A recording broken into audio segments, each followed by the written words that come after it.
it's me again, Ronald Derrick, speaking about the Yanomamo tribe and the article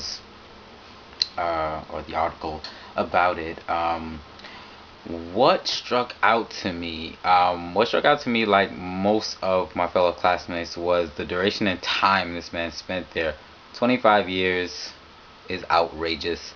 Um, that is a true understanding of another culture, and what I would say in its entirety.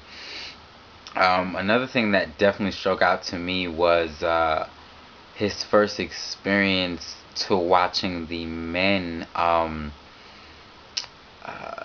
word that was used, trip, I can't even say euphoria or high, but the green smoke that was blown up their nose, which was later described in another video I'll comment on as being shot out of a gun with like a million pictures on a lake of electricity.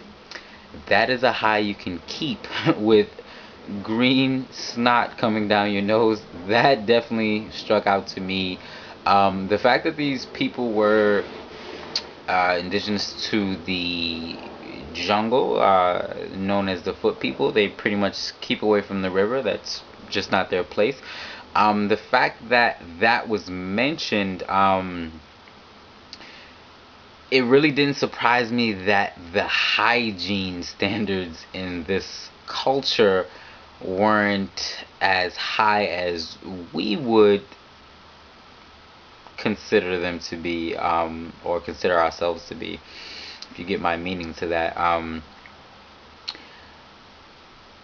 The fact that they tried to clean his hands, which was one of the comments one of the classmates made, with more dirt, I found kind of funny. I thought that was just them playing with him, teasing him some more in the beginning. Part that I found interesting that somewhat struck out to me was their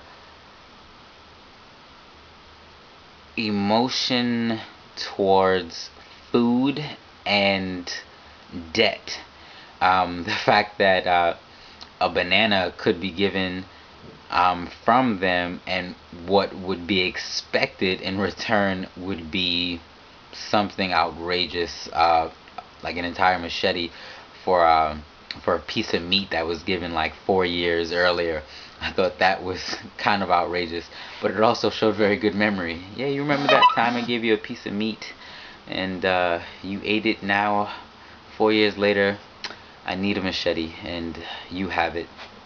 It's only fair. I thought that was kind of outrageous. The introduction to the gold miners, the introduction to the prostitution, which are also comments that a few of our classmates have made, that definitely affected the tribe in a negative way. Why that didn't necessarily strike out to me is just because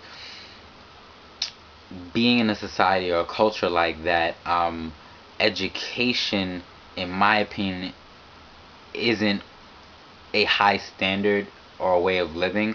So being introduced to something that you find profitable towards, let's say, ignorance, ignorance will kind of always prevail and do what's necessary in order to achieve profit.